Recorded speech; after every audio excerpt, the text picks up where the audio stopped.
Wrestling fans, get ready. Mr. USA Tony Atlas returns not once but twice in the month of November for blockbuster Memories and Legends and holiday tapings. If you're in the Boston area, you can join us live in studio Saturday, November the 24th and Friday, November the 30th, all part of our 7th annual Paul Bearer Holiday Headlocks Toy Drive campaign. Remember, admission to these tapings is absolutely free. However, at the same time, we can use all the support we can get from fans around the globe in making these great productions happen. We can't do it without you.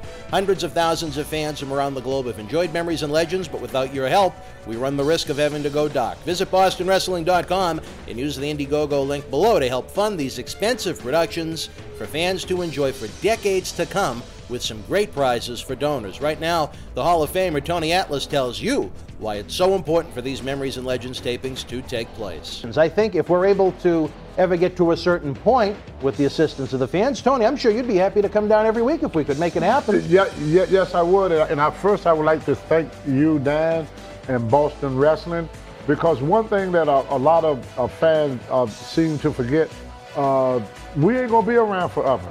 I mean, when I look back on guys that I sat and talked to just last year alone, I mean, just about every year we lose 2 or 3 wrestlers. Vader, yep. Ronnie Piper. You know, in 2010, I lost my best friend, S.D. Jones. So there's very few. Me and Brutus, the Barber, Beefcake were talking 2 weeks ago, and we're always so happy to see each other because there's very few of us is left. You know, it just seemed like yesterday that I was in Legend House, WWE Legend House, with Rotten and Ronnie Piper. And now Piper is not around anymore to tell his story. He's not around anymore to sign autographs. He's not around anymore to meet and greet the fan. So thanks to the good work of Boston Wrestling and Dan Morella here, you know, you're able to see, you know, us, you know, and it would not be possible. I mean, Tony Atlas would be probably forgotten about if it wasn't for Boston Wrestling. I don't know if I'd go that far, Tony. Well, you're a two-time you know, Hall of out of Famer. sight, out of mind. But, right. I mean, people are able to tune in to Boston Wrestling. They're able to hear some of the old stories that a lot of the guys, like some of the stories I tell, the wrestlers today, they was babies. Just like Roman Reigns. You know, his father, you wrestled his father, yeah, his Seeker, one of the Wild Samoan Seekers, was traveling up and down the road with us, and way before Roman Reigns was even born. You know, and like The Rock, you know, I used to sit in the dressing room and babysit Dwayne Johnson, The Rock, with me and his father. You know, we was on tour together. I remember he was a kid. But, you know, a lot of us, like me, Rock and Johnson, you know, we get up in age, so it makes us feel good that we could come to a program like this where people can hear about the way wrestling were back in our day. Kind of like if you get out here, the Rolling Stones to sit here to tell music fans how it was to travel in the days when the Rolling Stones first started their career and when they first did things. So it's a great history lesson of pro wrestling and athlete. So once again, thank you, Dan, and thank you, Boston Wrestling, for giving us the opportunity to tell our stories. I appreciate that an awful lot, more than you know, Tony.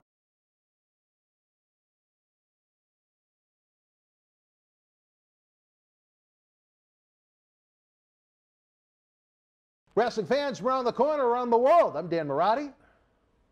And I'm Mr. USA Tony Atlas. It took him a second. Always does. Before we get to this great full-length episode of Memories and Legends, check out some of our great friends you can help support the cause to keep more Memories and Legends coming your way.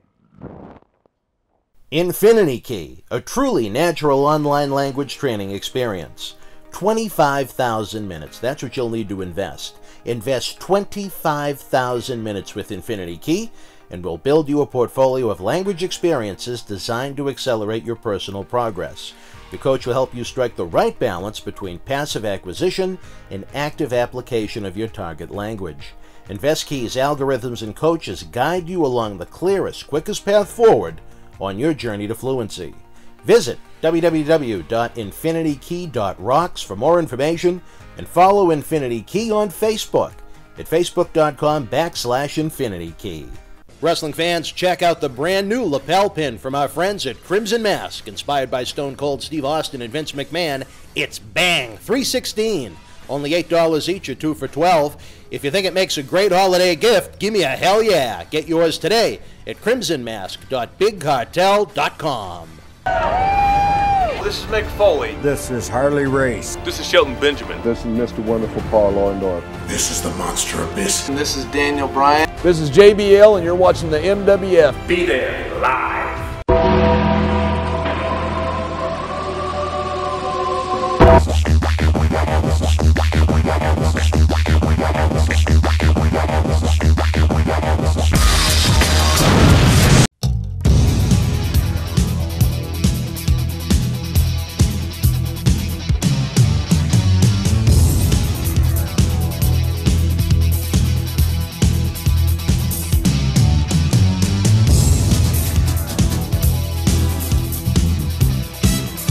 Fans, it is Survivor Series weekend. You get not one, but 2 great episodes of Memories and Legends. I'm Dan Marotti with an all-star panel of guests this time around.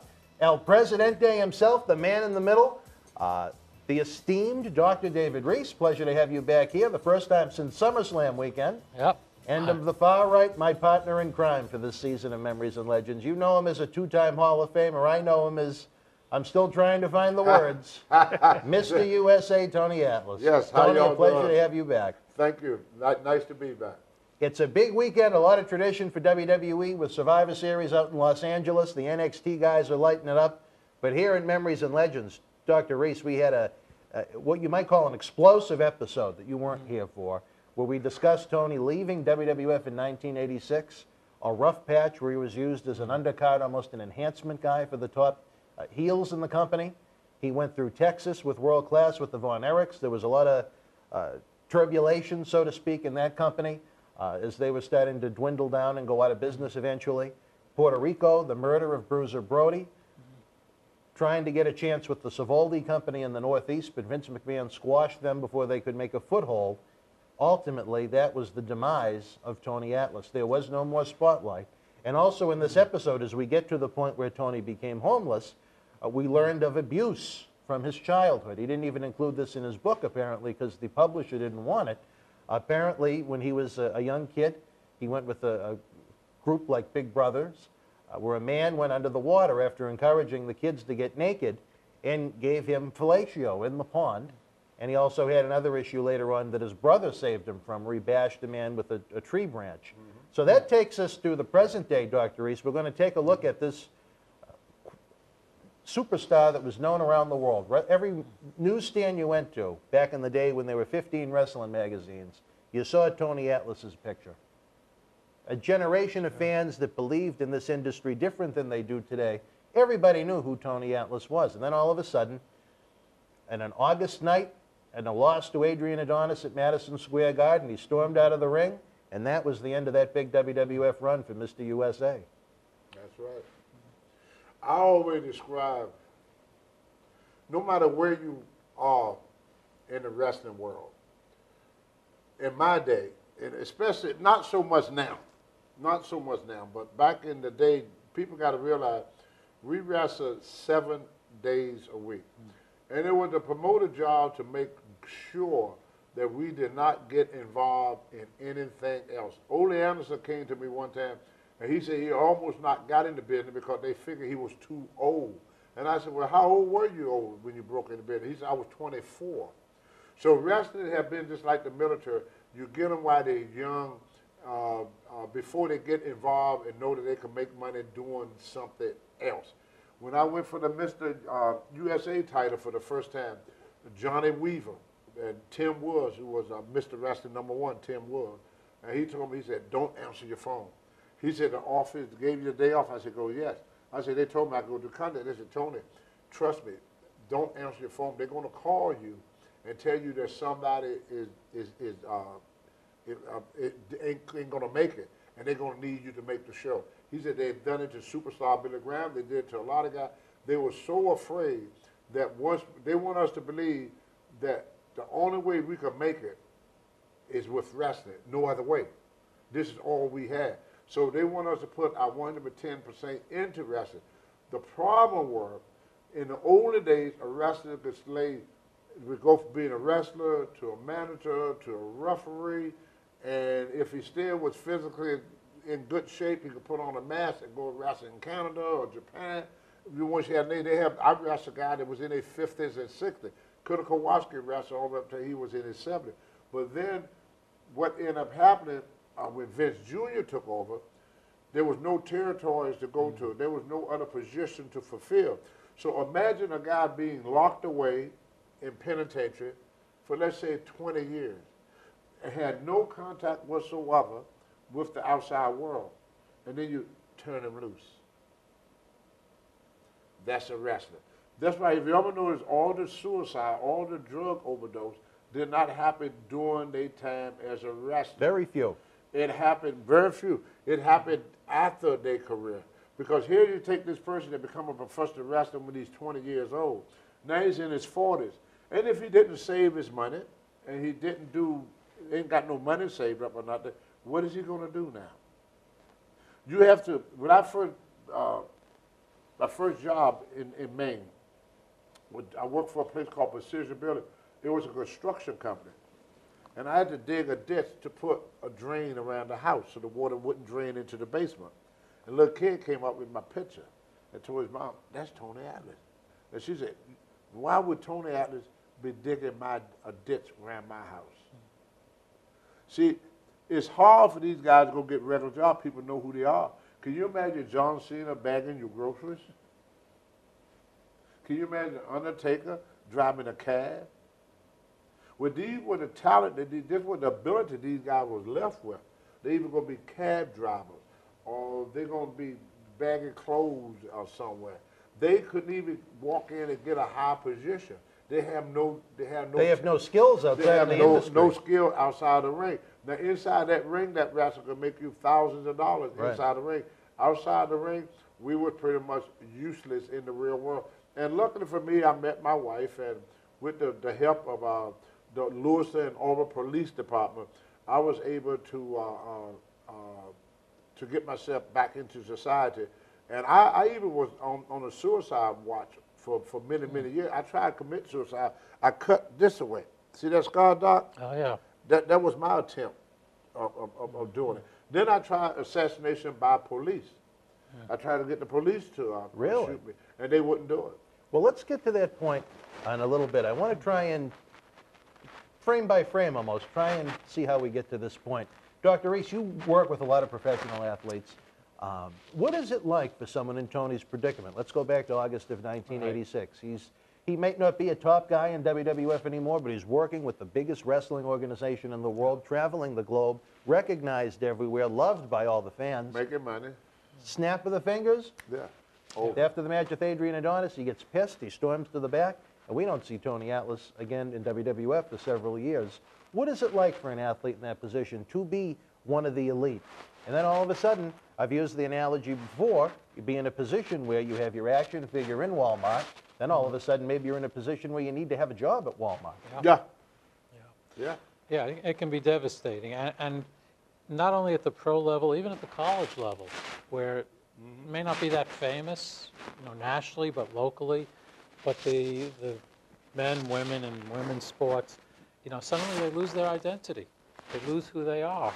And often they're left without a plan of what to do. And there are all the pressures. But there's another aspect that I think people don't give enough credit to. And Tony, you tell me if I'm wrong. No. I mean, obviously there's all the social pressures and the laws. But there's another pressure that's actually physical. And again, you correct me if I'm wrong, because I'm not the one who has that experience. When you're on the road as often as you were, when you're in the ring as often as you're used to living on adrenaline. That's right. You're used to living on an edge. That's right. What's it like the first few months when you wake up and there's no edge? And there's no energy, there's no spark, there's nothing to look forward to that I'm going to be on that edge. There's actually a physiological depression that sets in on top of all the social pressure. That makes sense. Identity. The body, the mind actually starts looking for, how do I get that excitement back? And sometimes people find it in bad ways, or sometimes they really fall into a depression because that edge is gone. I also see it even among first responders, law enforcement who are retired. who are used to living on that edge, you take that away, and life just seems very bland. I like to get post-traumatic stress. Yeah, you combine it with the PTSD and the loss of the energy and the loss of the distraction, and it's totally discombobulating. You know, you're exactly right, Doc. I told my wife just yesterday, when I'm at home, I get tired. I'm always tired at home. As soon as I get a booking or I got to go somewhere, I feel energized, like I got new life. You know, I'd rather drive 8 hours to New Jersey than to sit in the house. You know, and another thing too is the question I'd ask, if you came into my office and told me that, I'd say, are you sure you're tired, or is it a form of mild depression? Mild depression, see? We all go through it. And yes, you experience it as fatigue. Because you got to realize, you walk out there and in Madison Square Garden, there's over 20,000 people praising you. You feel like God on there. You're walking on water. I felt like sometime in the ring that I was floating. I felt like I was. It's floating. An altered state, isn't it? You know, it gives you such a rush, and then all of a sudden that is gone. But the hardest part is, the more recognizable you are in public, the harder it is to adjust in public, because people already have put you on. I'll be grocery shop with my wife right now today, and some father said, "That's Tony Atlas," and I saw the kid face like, "Really?" And I hear this all the time. Why is he here? They like shocked to see me just grocery shop. And then a lot of times they would come up, the kids would come up to me, and this recently, where's your limousine? You know what they tell my wife? That I'm a Cedric. They think I'm a rich man, but I'm cheap. People say, oh, if I had your money, Tony, I wouldn't have no problem. They think I'm rich. They are only believing the televised type for you for so many decades, as opposed to what reality really is, and we know it's a different story. And it's hard. The thing that saved me, I would say, was the personal training, and then I worked with mentally challenged adults, and nobody believed I get paid for these jobs. They said, "Oh, you great for the community. You do a lot of volunteer work." Oh, what do you mean volunteer? I get paid. They don't volunteer. I ain't volunteering nothing. I'm here because they're going to pay me. But they think that the work I'm doing, I'm volunteering to do it. And they say, oh, yeah, we just love all the volunteer work you do. But they can't believe that I actually need the money. Right. And if I told them that I need money, oh, yeah, come on, Tony, stop pulling that leg. We know you got more money. You got what do you do with all that money? Let me ask you this, Tony. When you left WWF, there was a gap between that run with the McMahons before going to the Von Erichsen World Class. Like Dr. Reese said, did you feel like you lost a part of yourself?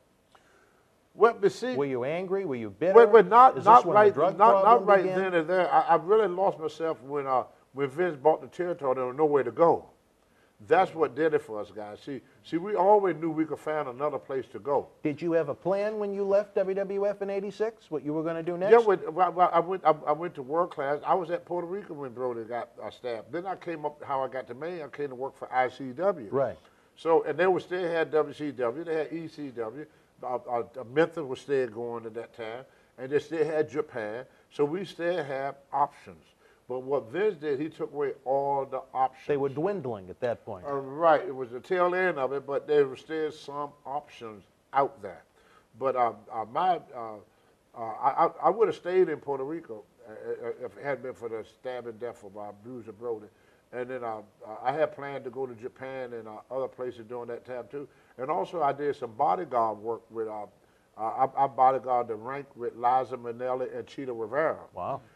Back during the mid-'80s when they did a rank in Manhattan. I was one of the bodyguards, and I bodyguarded the Tony Award. Wow. So we were fitting. Right. So we was doing other stuff outside of wrestling. I was very much involved in the bodybuilding world and working with Pete Gronkowski out of Los Angeles. We were doing franchise for the gym. I worked with Dan Lurie. I got magazines where I was doing the advertisement. I was doing the advertisement for Dan Lurie because I still had a name. Yeah. But what Vince McMahon did, he cut the options. We made it, and that's when you notice guys started, like Doc said, that the pressure set in. So God figured the best way to deal with the pressure is more and more drug use. Now, what drugs were you using in '86 when you left? Had the bad habit really developed yet, or was it just more recreational? I was indulging a little bit with cocaine, but mainly it was mostly alcohol and pot. You were a big drinker, really? Well, yeah, all of us were. I mean, it was just a wrestling thing to do a 6-pack of beer a night. Right. That was no big deal for a Well, wrestler. would you consider it that you were abusing alcohol? We all did. I mean, because we drank every night. Well, would you have considered yourself a functioning alcoholic, or just someone that had a few drinks after functioning the matches? alcoholic. Really? That's Yeah, bad. yeah, because we drink every night. Every night we drink. Is that what you would call it? You know this better than me, Dr. Reese. Would that be considered? I mean, if you do it every day. Yeah, if you're drinking that much, you're basically, your body's got addicted to it. Yeah, your body used to it, so you're alcoholic. Yeah. Well, Because we did it every night. We went to the bars, we drank 5 or 6 beers, but we ate with it. And maybe that what helped us a lot. You know, we order a burger with burger and beer, or burger and wings, or burger and pizza after every match. I mean, we used to go to this, we used to be the Bradford, right by Chinatown. And they used to keep the restaurant open for us late at night. So, you know, guys would go in there and order their burgers and wings or spaghetti or whatever. Or either to go down to Chinatown to eat Chinese food and beer. You know, Andre the Giant, we sat at a table, and we used to go sit at the table with Andre. Andre, drink. Every time Andre buy a beer, you had to drink a beer. Drink. He had a large tank for that Yeah, beer. you had to drink. So yeah, the doc is exactly right. The guys go through a deep. See, people are not nice to each other, and wrestlers are used to being praised. People, they forget that. When somebody sees John Cena or see an Undertaker, I mean, they treat him like, you know, something very, very special. You know, oh, I watched your match, and, you know, nothing but praise. He walk into a restaurant. You know, he get we found the best table for you. You go to the hotel, get the best hotel. Everything we get, everybody cater to you. You get catered to, Right. catered to. Then you come out here in the real world. And then you see how people really, in reality, we are really not nice to each other. You ride down the highway in your old beat-up car. Hey, take that old rust bucket off the road. You come down in your Rolls Royce. Oh, excuse me, sir. See, when people have got that status, got that high status, you get that special treatment. People we got used to, in regular life, we got used to abuse. Like a buddy come up and punch you on the arm. That's abuse. But we got used to him We saw that doing here in the studio with Caesar Right. the Lion not too Yeah, long when you ago. drive, people cut you off. People get in front of you in the line. People don't respect you. You know, you get disrespected all the time. That it came where we are immune to abuse. And wrestlers are immune, get no abuse, none. So when they come in the regular world, they experience abuse for the first time in a long time. Tony, do you think it's fair to say a lot of the wrestlers mentally, as they go through their careers, and as they Are insane. as they get closer to the end, and they have to realize what the real world is, they've almost lived a period of their lives where they're working themselves. They feel like their life is over. Yeah. Because they don't know, they can't fit in, and they can't live that same standards. See, like you take like a Hulk Hogan, for example. In the wrestling world, he's bigger than life. But out here in the real world, he's a janitor. He got a boss, he's an underling. On everywhere he goes, he's an underling. He can't come to a studio and work, he don't have the qualification. He don't have the paperwork to put him in a studio, you know. He can't be a principal, and if he don't have a degree in teaching, he can't go and become a teacher. If he don't have a degree in something out here. And then the way society works, you may learn something in 1980 if that's when you got your degree, but then you got to be upgraded. And every year a company upgrade. And what you learn, like my job, what I learned when I first started working is obsolete now. I have to get upgraded every 3 years to be a trainer, because what I learned 3 years ago is now Different. Yeah. is now different. So you have to learn about the changing of time, and you have to get used to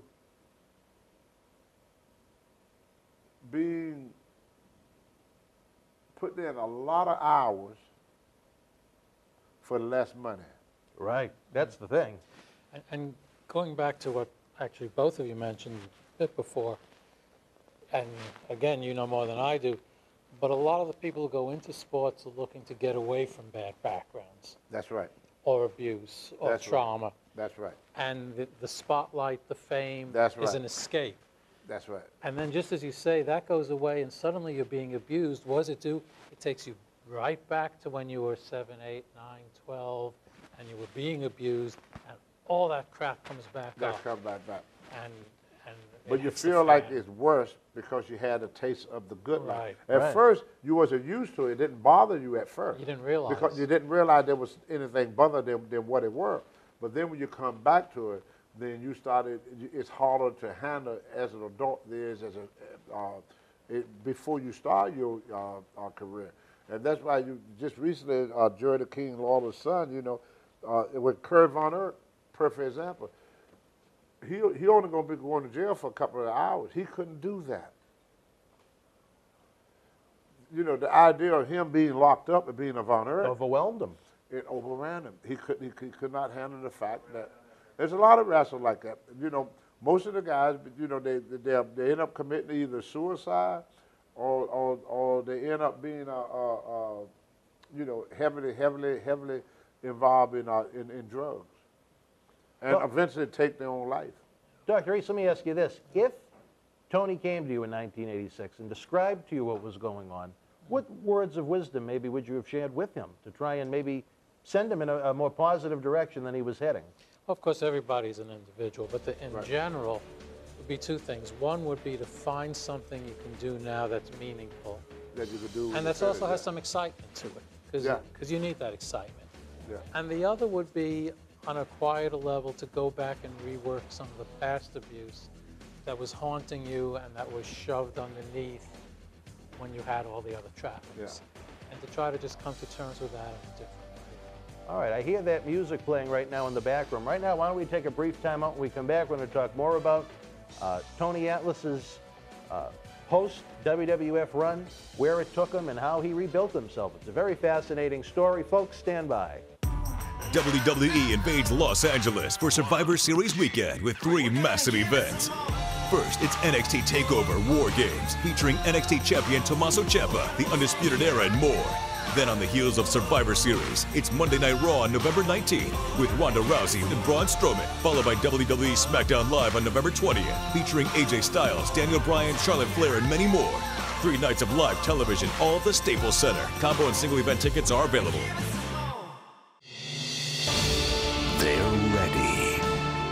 Ready to take their rightful place amongst the literary greats. Who, you ask? The New Day! That's who. It's the Book of Booty. Shake it, love it, never be it. It's the feel-good story of the rise of the New Day. Loaded with games, trivia, coloring pages, and so much more. The Book of Booty. Shake it, love it, never be it. Available now online or wherever books are sold. I'm Dan Marotti. And I'm John Cena Sr. Let us tell you how the action and excitement of the Millennium Wrestling Federation can help raise cash for your nonprofit cause. Experience the action and excitement of the Millennium Wrestling Federation live in your city, throughout New England, the tri-state area, down through the Carolinas, out to our friends in the Midwest and beyond. If your nonprofit organization is looking for an interactive turnkey experience while putting the fun into fundraising, you've met the perfect tag team partner to work with every step of the way. The MWF offers a variety of packages for groups of almost any size, from our live events at the Boston Garden, the Kowloon Entertainment Dining Complex, and the legendary Suffolk Downs, to high school gyms and function halls. We've presented live events everywhere and anywhere. Since 2001, the MWF's mission has been simple: keep the kids off the streets. Under the leadership of President David Reese, we bring the superstars of yesterday, today, and tomorrow to your town. Not for a wrestling show, but an event that features action-packed in-ring wrestling, autograph, pose photo opportunities, Q&A sessions, and so much more. It's the best of sports and entertainment. The week of your event, we can add on to the endeavor with anti-bullying campaigns, library meet and greet reads, youth sport concussion seminars, and more. Our live events are fit for fans of any age from 5 to 95. This fall is part of our new Kids Club program. We offer live event experiences exclusively for the youngest of fans. On the flip side, we can produce a tailor-made event for fans of an older demographic as well. We work with you every step of the way to get the word out to fans near and far on our local television offerings and to over 50,000 fans and growing on our social media platforms. Your success is our success. If your group has had enough of candy bar and wrapping paper sales and has the energy to team with our passionate fan base, bringing the NWF experience to your community is the answer to put smiles on faces while raising cash for your cause. Contact us today to get the ball rolling for your custom-made event that you'll want to bring back year after year to your community. Don't just take it from us. Here are the folks we've teamed up with in the past.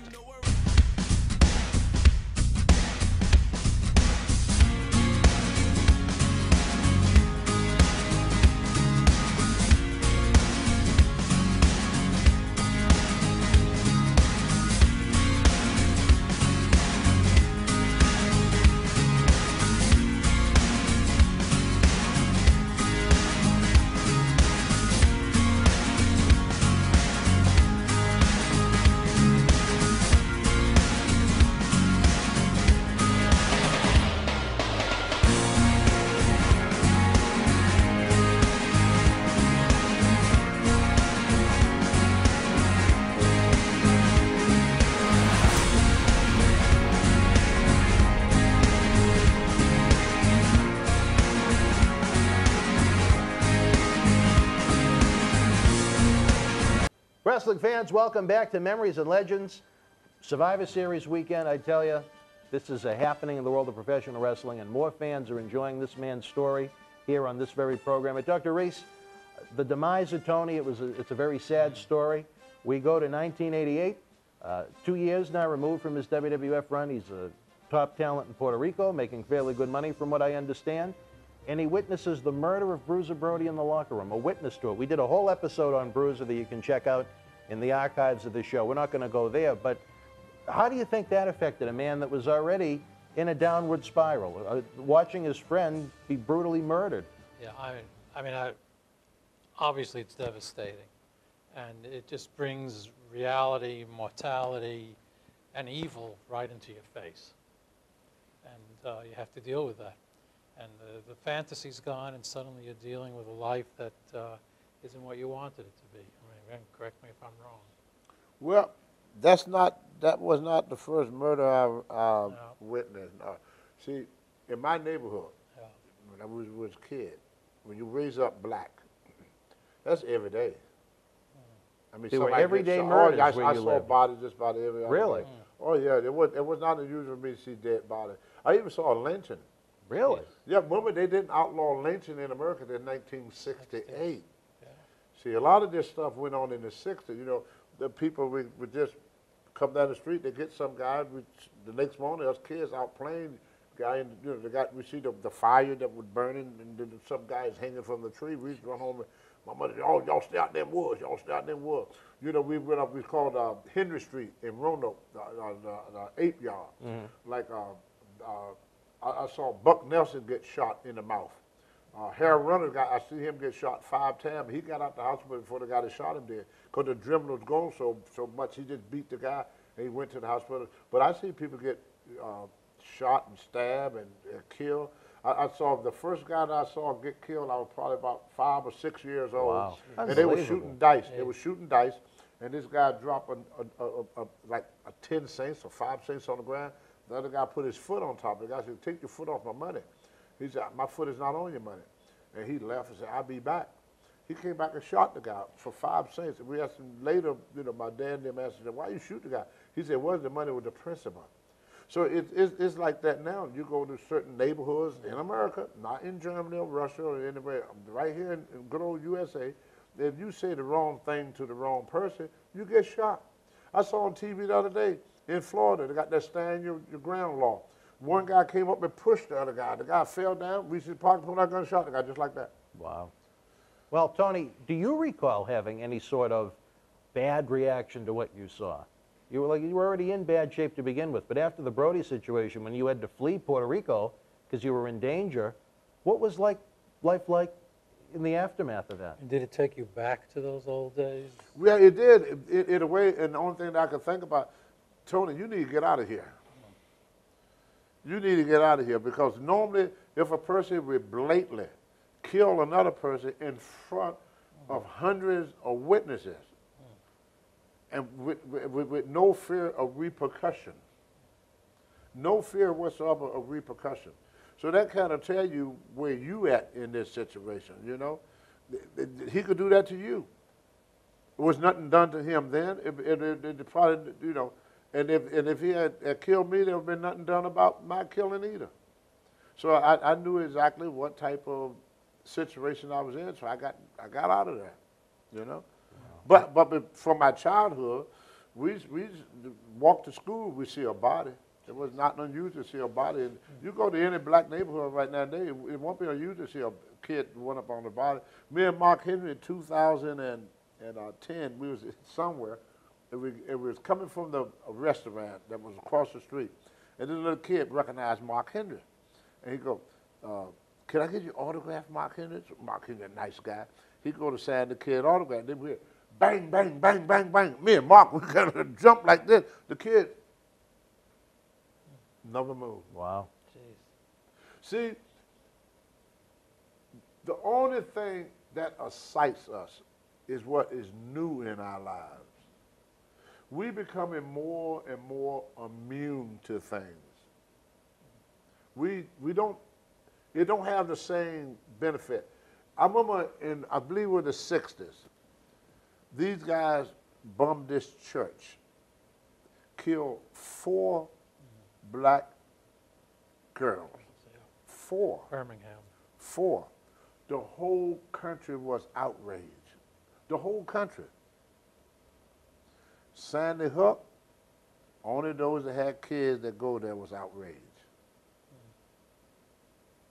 Well, we have become desyncretized. It don't affect us the same. Now 4, back in the 60s, 4 touched the whole world. The whole world. They talk about it even now today. The whole world. Sandy Hook was how many? What was it? I think 13, wasn't it? What's the third time? No effect.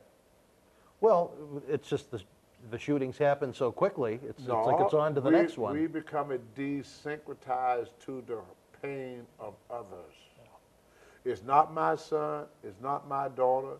It's not my family. I don't worry about it.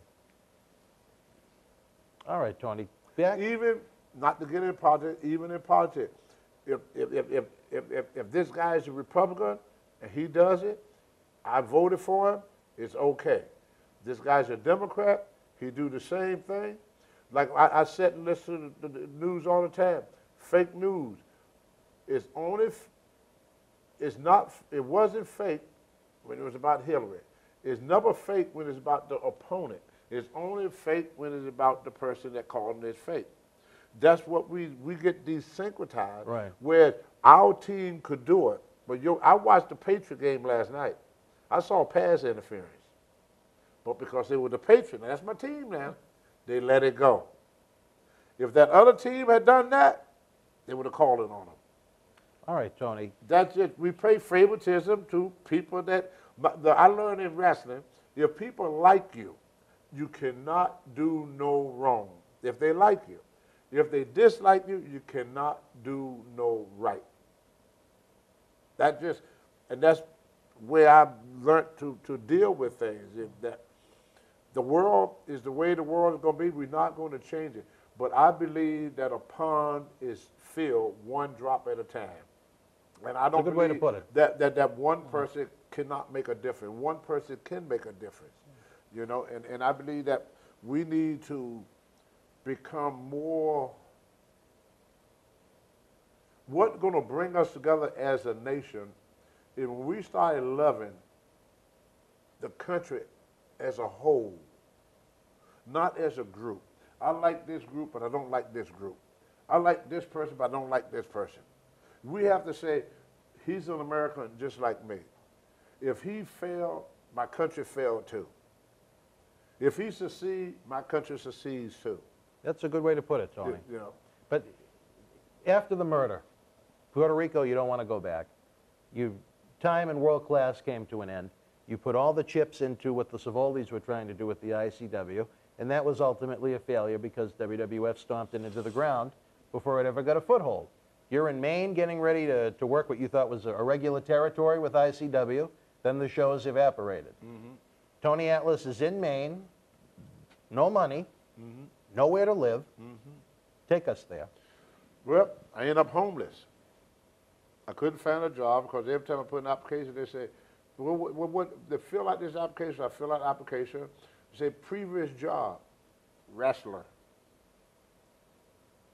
That's all I ever did. Where were you living before the Savoldi situation happened? I was staying in the olden days, they used to have rooms at the YMCA. So even when you were in world class in Puerto Rico, you were living at a YMCA? No, when I came to Maine. What about before you came to Maine? No, I had an apartment. Before I came to Maine, I had 2 houses. Did you abandon the apartments? No, I got divorced. So where were you living before this ICW situation Texas. happened? So what happened to where you were living in Texas? The wife got the house. Okay. I got the shaft. So you didn't have a home when you were working in Puerto Rico? I bought 5 homes, paid for 5 homes, and slept on the bench. I know how that feels. I paid for 5 homes. For a different time. I bought 5 homes. Every time I drive through Saugus. But Tony, sometimes I get lost in these doctors. I had a lot of property, but I just couldn't visit it. I had to pay for it though. So how do you feel, Tony? With nowhere to go, no money, what gets you to the point to say, I'm going to go to the park in Maine and I'm going to sleep under the bench? Well, I was out looking for a job. And what Vince used to do in the olden days, every time Mario would book a show, like if he booked a show on a Saturday, Vince would book a show on a Friday in the same town. Yep. And he kept doing that until he put Mario completely out of business. So it was cancellation. I would work at least 4 days a week with Mario.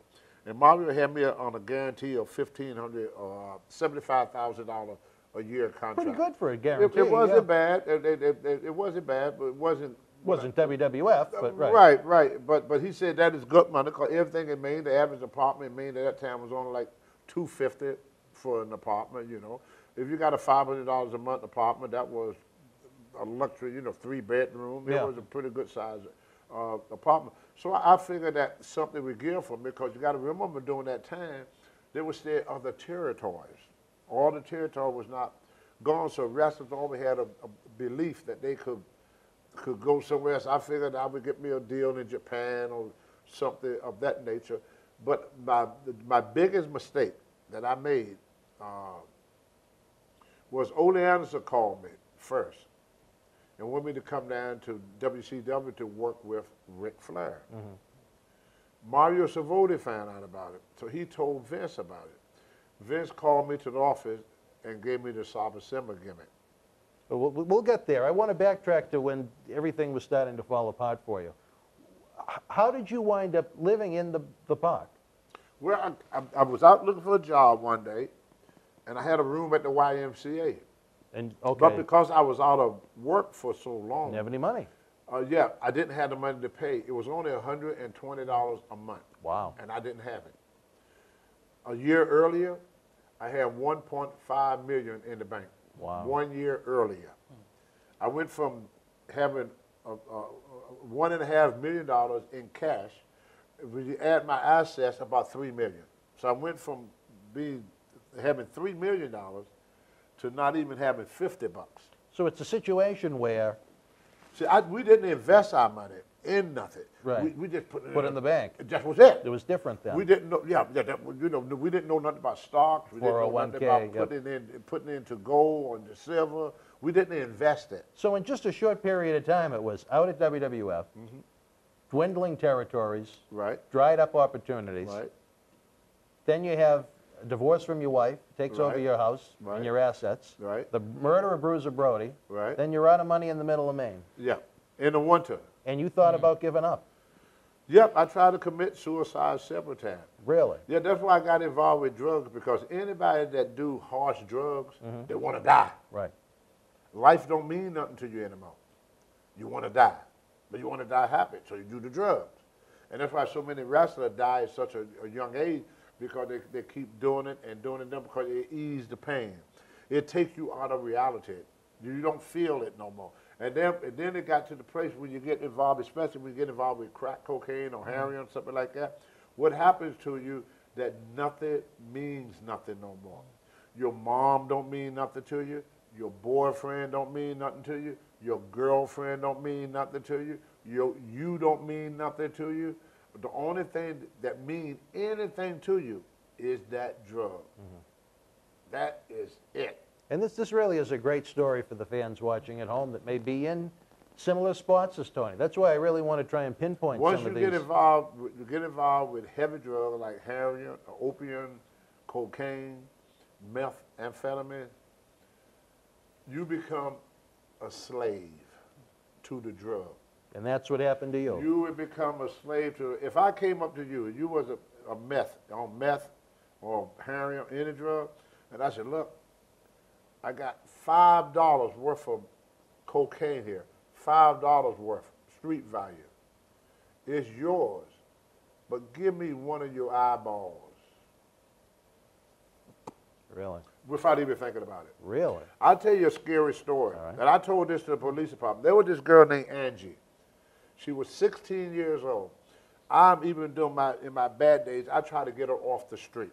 I took her to this guy that worked as a recruiting officer for the Coast Guard. But he could not take her because she didn't finish school. You have to finish high school before you join the military. Right. So he said, but maybe she could study for her GED. So we set her up. We even found her a woman to live with. Really? So she could study for her GED to get her off the street. She was selling her body at 14, 15 years for the drug.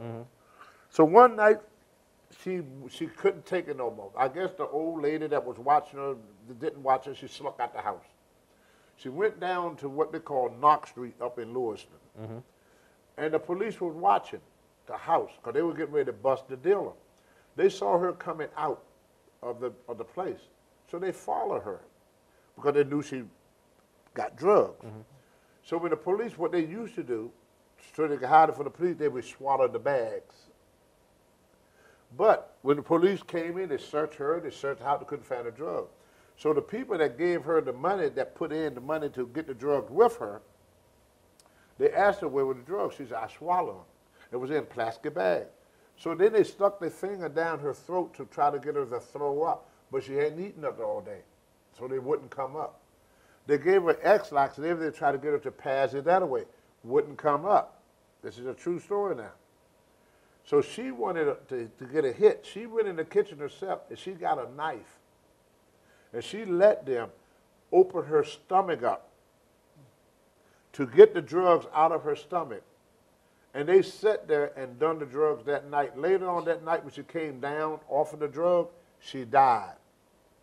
They put her underneath the bed. She was only 16. Put her underneath the bed so that people don't know that she was under there. They left her there for about a day. She started smelling up the place. So they wrapped her in blankets and threw her into the canal. Unbelievable. Dr. Reese, I've heard some wrestling stories, but you deal with people in your life every day. Have you ever heard of something crazy like that? I've heard everything. Yeah? It don't matter nothing. Hey, you would give me your eye. Trust me, brother. If I get you on methamphetamine, if I get you hooked on cocaine, and I ask you for your eye, you would cut it, you would pluck it right out your head and give it to me. You know what, WWF, if you're watching, thank God you created those Hulk Hogan Say No to Drugs promos. Because I've never done one. I was a little Hulkamaniac. Young kids got no idea what drugs would do to them. I have seen girls that was in their 20s look like they was in their 60s. I've seen people lose their teeth for using methamphetamine. They would lay out and they would do, I believe when I say anything, brother, anything. I don't care what it is. If you tell a guy that want meth, if you want it bad enough, say, well, let me run you over run you over the car. Okay, can I get my hit first? They don't care. When you were under the bench, were you still using? No. Okay, so you were clean at that point. I used to, I hate to say it, I probably go to jail. I used to roll them. Roll them? What do you mean? Take their money. People? Yeah. Pickpocket? No, I take it. Well, give me an example. I'm walking through the park. I grab you by the neck. I throw you up against the wall. While I'm holding you by your throat, I put my hand in your pocket. I take your money, and I leave you enough for your dope. And I would take $20 or $30 and go buy me some food. Really? I did strong arm. Tony, never knew that. Oh, yeah. Now, I want to set the record straight, because in wrestling lore... But they can't tell on me because... What are they going to do? Right. Yeah, because they got the money. They got the money dishonestly. So, but they should be proud that I did that, because a lot of times, if I took your money, I see you in the street. Hey, come and get some of these beans. I got a pot of beans on the stove. Hey, come and get some of this ham. I used to feed them, but they wouldn't give me the money to cook for them, so I took the money. So in other words, I took the money and invested it on food for them. That's how I made it through, because they didn't think about food. They would get the welfare moms. It's the worst. A drug addict welfare mom is the worst. It's a shame that the government don't have people to go and check on them. This is what they would do. They would get food stamps. They would sell the food stamps. Like if I had $100 worth of food stamp, I'd sell them for you for $20. Because that's what I need to get my dope, to get my fix. So they didn't even want the food. One hit. Yeah. Now the kids got no food. I've been in the houses where little kids is laying in their own feces with sores all over their body. There was one guy who was on drugs one time, and the kid kept crying, and he was trying to take his hit. So the kid kept crying so much that when he go to take his hit, instead of sucking in, he blew out and blew the cocaine everywhere. Wow. Now he can't get his hit. What do you think he did with that kid? He took that baby, put him in a microwave, turned the microwave on. This is someone you knew? No, I didn't know him, but we all know what he did. Was this up in Maine? Mm-hmm, mm-hmm. My God. Put the baby in a microwave because the baby made him lose his hit. Tony, we're getting ready to hit the break. There's a book about that case. People got no idea how strong these drugs are when the kids get involved in them. Yeah, no idea. A couple of years ago, I did a conference with a lawyer who was involved in that case. Yeah. It was... Wow. All right, Tony, before we hit the break, one question. Can you go back in your mind to that first night you sunk so low that you had to live under that bench? Do you remember what was going through your head? A man that was on top of the world, 20,000 people cheering your name at Madison Square Garden, and now you're living under a bench in a park in the winter in Maine, of all places. You don't think. You just went to sleep. You just go numb.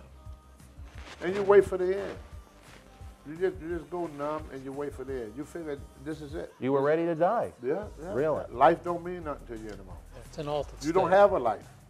You don't have a life. All right, let's take the break. We'll come back. We're going to find out how Tony came back to the world of professional wrestling and how he came to us. It's a wonderful story as we approach Thanksgiving in just a couple days. Stand by. Wrestling fans, check out our friends at Performa's state-of-the-art WWE Superstar and Legends Shaker Cups. They're 100% leak-free and shatter-resistant, guaranteed. Mix your powder using Performa's patented action rod technology. Check out new Superstars just added to the collection at PerformaBrand.com. I've had one on my desk every day since testing it out. Select your favorite WWE shaker. You'll be using yours every day, too. See the moments. Generation X and Maine WCW. You'll always remember. Like never before. Occupy Raw has taken over. With Raw, the first 25 years, packed with rare photos, profiles of your favorite superstars, and so much more. From the very first Raw to the 25th anniversary, it's the ultimate guide to WWE's flagship show. Raw, the first 25 years. Available now.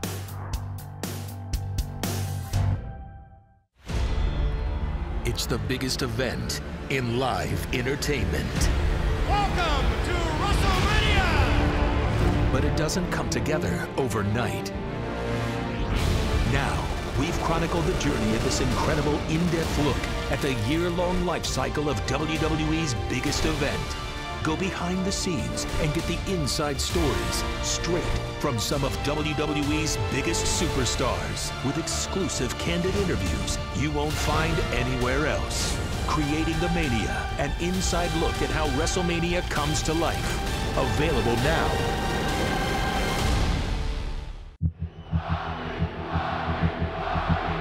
He is the People's Champion,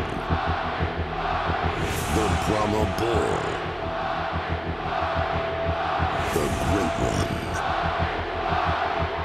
And this, Finally, The Rock has come back! is his story. Journey alongside the millions in this definitive guide to The most electrifying man in sports and entertainment! See The Rock. It's just a man! Like you've never seen him before. But The Rock is cooking! The World of The Rock. Available now. Wrestling fans, welcome back to Memories and Legends, one of two big Survivor Series weekend episodes. I'm Dan Marotti, joined by our special guest, El Presidente himself, Dr. David Reese, and the man of the hour, Tony Atlas, a very hopeful... Tony, Mr. USA, WWE 2006 Hall of Famer, one half of the first World Heavyweight Championship with The Rock's father, Rocky Johnson, Tony Atlas. Pat yourself on the back a little harder, Barry Horowitz. Get it straight, no hootin' toot, there won't be no shooting. Hopefully, this is going to leave you with a message where you're going to feel a little thankful when you have your turkey this Thursday, Dr. Reese. Tony was living under a bench, homeless, no money. Your belongings, I imagine, were gone. Most of them. Did you have? What did you have with you at that point? I you have a bag, or I had the ICW World Heavyweight Championship belt. When you were sleeping in the park, you had, that tells you all I you used need to know. wear the belt around my waist. I was Mario champion during that time. That's all you need to Ain't know that, about did that you time. do that? I had Mario belt. I used to wear it in the park. I sat there. I'm world wrestling champion. And I slept in the park, yeah. Tell us how you came to find this wonderful human being that came all the way from Germany to Maine. We'll call her Monica. Tell us, Monica. I met her once in 1994, about 2 blocks away at Memorial Hall for a Tony Rumble event. I think Well, that she was carrying her groceries. Okay, through the park. Through the park. Your home. And what I used to do, I would go down to the appliance stores, and when they sell refrigerator, got these big boxes. So I get me one of them boxes.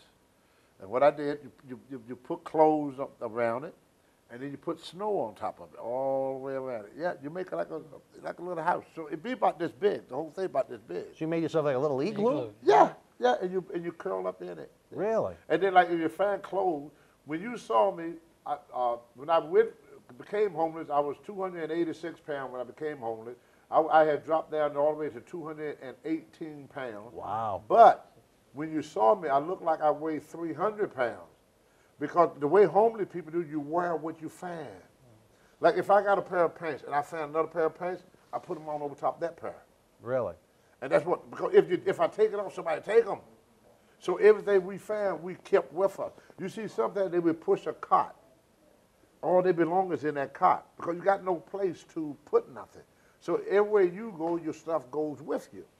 So I fell to sleep with all them clothes on. I started sweating. Wow. Well, it got warm during the day. One of them nice, what they call days during the winter. And the snow started to melt a little bit, and little sprinkles here, little sprinkle there. And I thought it was nice, so I took a nap. Well, then when the evening came, around 3 or 4 o'clock, the temperature dropped.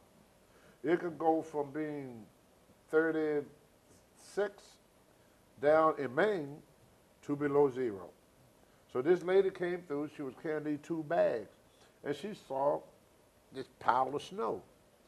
So she started knocking the snow off because she wanted to sit down. I go, what the hell are you doing? Get away from that. Scared the hell out of her. She jumped, she looked down there, what are you doing on there? I said, this is my house. I said, what business of yours? She said, you can't stay here. I said, why? I said, I've been staying here. She said, yeah, but it's going to be cold tonight. I said, it's cold every night. She said, it's going to be 22 below 0 tonight. I said, so it was cold the other night too. Man, your own business, get away. So she left. She came back with her daughter with butcher knives. Butcher knives? Butcher knives. Why?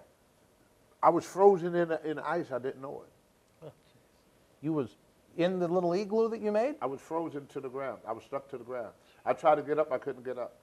So how did they get you up? She chipped the ice away, and then her and her daughter carried me to her house. She put me in a bathtub. They didn't bring you to a hospital? She took me to her house first. Okay. She's not a nurse. She took all my clothes off. She took my clothes, put them in the garbage bags, and threw them out the window. Really? It took her a month to get the stench out of her house. Remember, when you're homeless, what people don't realize about homeless people, they don't take no bath. Right. Where you gonna shower at? Right, yeah. The rain. But you can't take your clothes off. So if your clothes get wet, they're gonna dry on your body. Then you know, it's like, that happened to me, it rained on me, it sticks to your body. You get real sticky. You're like glue, like Elmer glue. Your body feel like it because all the dirt in with the wetness. So your body feel like Elmer glue. When a homeless person, if he walked through that door right now, if he could stay in that front room, you would smell him. Really? Humans we are the stinkest thing God ever created. Human beings can stink. So anyway, she threw all my clothes away, and she put me in that tub of hot water. Well, I went into like a slight seizure. Really? You know, the shock to my body, and I fell out. And I was in a coma for probably about 2 or 3 days. Really? And then when I came to, she came to the hospital every day to check on me. When I came through, I listened to her talk, and they kept asking her, trying to get information about me for the payment. Right. Somebody got to pay for me being there, you know. And she kept saying, I don't know him. And they said, well, you brought him here. So they wanted to bill her, give her my bill. Yeah, because she brought me in, you know. She brought me in. They wanted to bill her. So you kept saying that I don't know him. And then I hear this doctor say this. He said, well, there are not many people like you. And they say, if he had stayed out there for another day, he'd have been dead. Wow. They say he got a slight pneumonia, and they say he was only maybe 30, maybe 15 or 20 minutes for being what's called frostbitten. They say if he had got frostbitten, we would have to amputate his legs. Wow. So I almost came that close to having this whole side, this leg, and this arm amputated. Amazing story. So right now, all of this Tony Atlas has been gone, having this woman, and this side of my face has been gone, if it wasn't for that woman. So then I was coming down, what I used to eat, I used to, McDonald's, at the end of the day, all the burgers they don't keep, they throw them in the dumpster.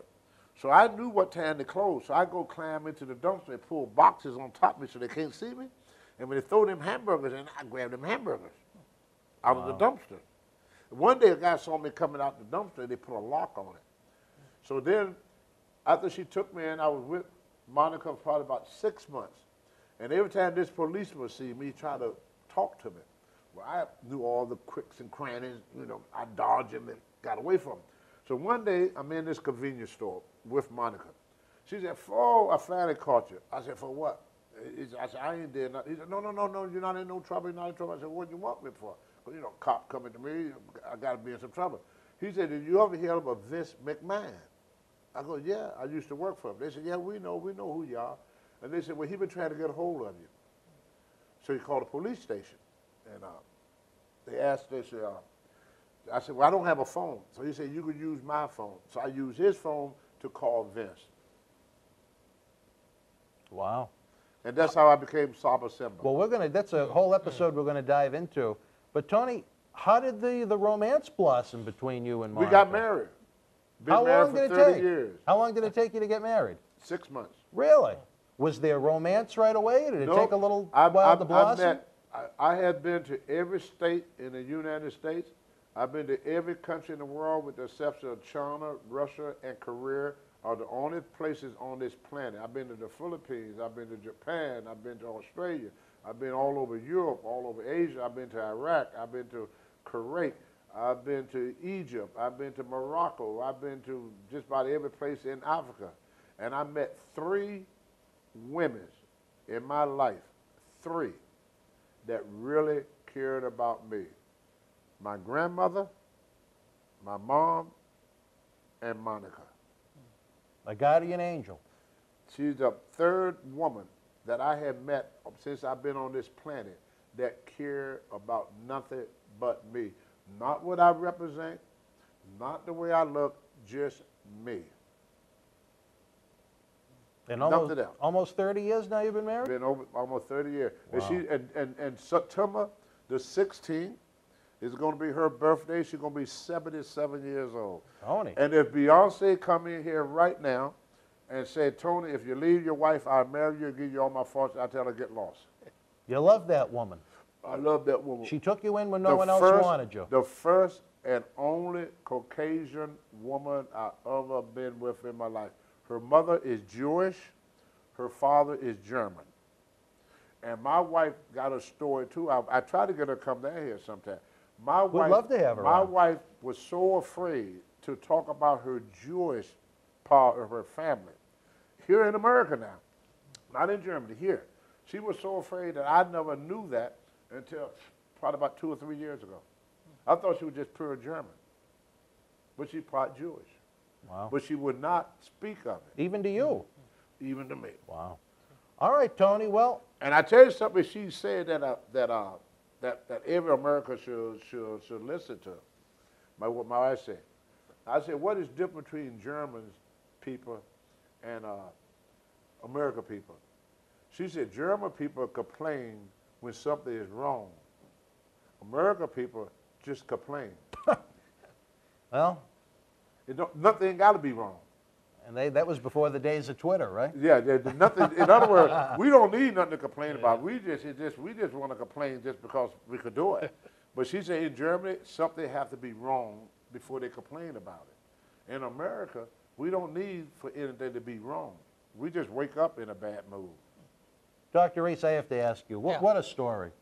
What a life this man has had. Yeah. I mean, how can you, maybe in a few sentences, sum up what we heard here? The bottom that he hit and the reclamation, thanks to this wonderful woman named Monica that led to an eventual WWE return. I mean, obviously, Tony was on the edge a couple of times, but we're talking about his resilience and the ability to pull yourself back up, and no matter how low you go and recognizing how low you go, to know that there's something more and that something more still can connect with you. Well, I got an opinion, Doc. I'm going to mess up the whole program. The worst thing, parents, the worst thing you could do for a child, the worst thing is to give them choices. Here's the reason why. When things come easy, my mom, I won a bike one time. She said, boy, if you come up with half the money, I give you the other half. I have to pay for half of everything I got. Now kids don't have what they call appreciation. When you ask your mom for $10, you just hold out your hand, you get the $10. What that child don't know, their mother have to work for 2 hours to get it. To get that $10. Child don't know that. When you get things easy, everything come to you easy, easy, easy, easy.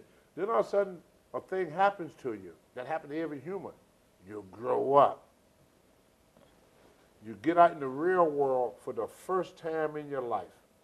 The kids they raising now is like training a fighter to fight Mike Tyson in the ring. But before you put them in the ring, you don't teach them how to box. You want them to swim the Atlantic Ocean, but you don't teach them how to swim. They grow up believing that everything comes easy. Right. And they don't give the kids the tools. You see, the reason I was able to make it through the homelessness, I went without before, so I knew what hard time was. You'd been there. I was there as a child. You'd been there. I was there as a child, so going back there was no big deal. Right now, the #1 killer of our military, the #1 thing that kills more military soldiers than ISIS, anything else, is suicide. Yeah. We have a suicide rate among young people. Because once they so used to get, now you see all these young kids with cell phones, right? Who's paying the bill? Now what that child gonna do when mom can't pay that bill no more? They're not the gonna have kid, a he got no work ethic. Right. Kid don't know what work is. Right, he well, never got his hands dirty. All of a sudden he gonna get a $200 bill. He ain't gonna know how to pay for that cell phone that his parents gave him. He ain't gonna know how to pay for the child that he's impregnated that woman with. He's not gonna know how to hold down a job and put in the hours and save money. He don't have them skills. Well, now in the olden days, parents would give the child all the. My mother would not buy me nothing because she wanted me to learn that money didn't come easy. Right. And from that day on, one day you see how parents would take a kid and they would ask a child now that been on the earth for 4 years. This woman been on the earth for 30 freaking years. She would turn to a kid and say, oh, this makes me sick. Every time I see it, I want to vomit every time I see it. Vomit? What do you want to eat?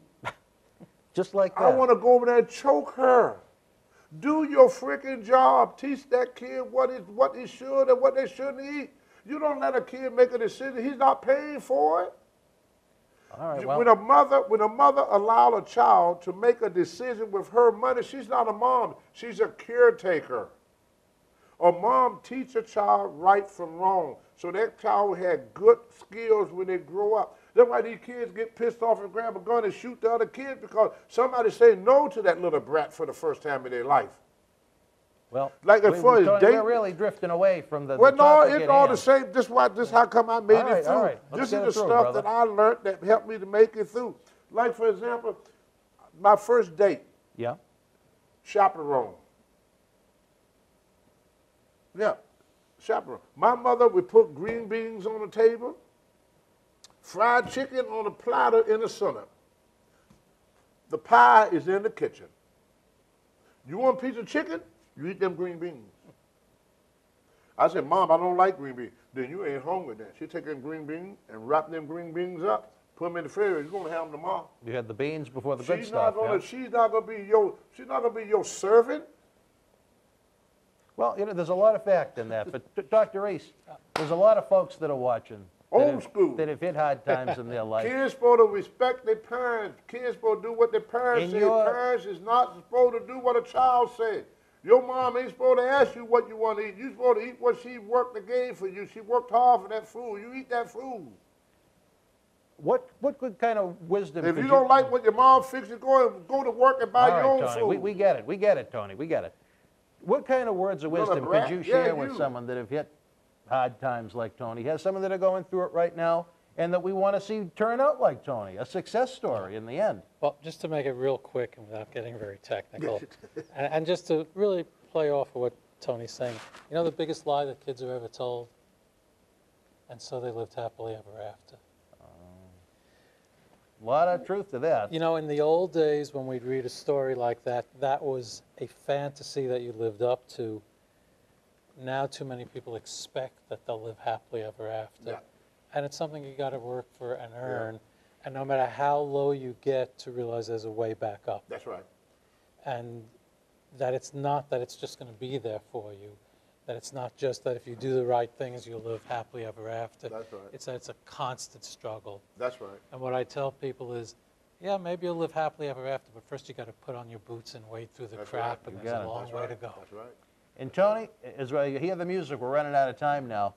In a few sentences, could you tell someone from firsthand experience, which is different than Dr. Reese's, what words of wisdom would you give to someone that's in your plight right now?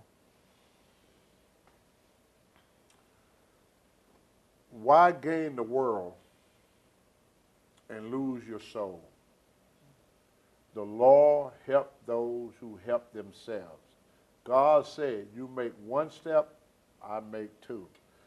When we was kids, there was two things that got put into us. Number one was the law of prayer. Number two was the pledge to the flag, to the country. These things are not being put into the kid. So if you could get your child to know God, he will never forsake you. I don't care how low down you get. He will find a way. Seek, and you shall find. Knock, and the door shall open. Like the doc said, there's always a light at the end of the tunnel. There's two sides to every coin. Life is negative and positive. We come to the crossroads of life every day. If I go down this road of righteousness, then you reap what you sow. You're never going to plant oranges and get apples. Whatever you put into the seed is what the seed gonna grow. For parents, your kids act up at 2, that might be cute at 2, as my mom said, but not at 20. Right. So if you plant a seed at 2 years of age in a child, that seed gonna grow when they get 20. We got about But 30 seconds. It just ain't running gonna out be of cute. time. It won't be cute no more. Dr. Reese, what would be a great resource for someone in a plight like Tony's? Where would you direct them to? Well, there aren't a lot of social resources now. There aren't as many as there should be. But I don't think there's basically, something wrong with me. What Tony's saying is you need to find your spiritual heart. Right. And no matter what religion That's and right. no matter what your faith is, whether it's organized or not, it's finding your meaning and finding your purpose. That's right. And not letting go of that. All right, fans. Happy Thanksgiving. Tony Atlas is with us. We're happy about that. And he's going to continue to be with us, hopefully, for many, many decades, not even years. How about that? All right. Don't forget Thursday night, after you have the turkey, after you have the pie, we kick off our Paul Bearer Holiday Headlocks Toy Drive, the 7th annual. That's going to be a lot of fun. You'll be with us for special Memories and Legends. You want to have some chitlins? I don't know about that. I've never had the chitlins. You got to bring some chitlins down. Well, you and Quincy can have those. For the Hall of Famer, You Tony. don't eat pig guts? I've never had the pig guts.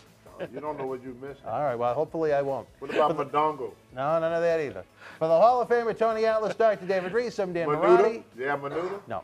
Happy holidays to you and yours from everyone here in the Millennium Wrestling Federation. We'll see you next time on Memories and Legends.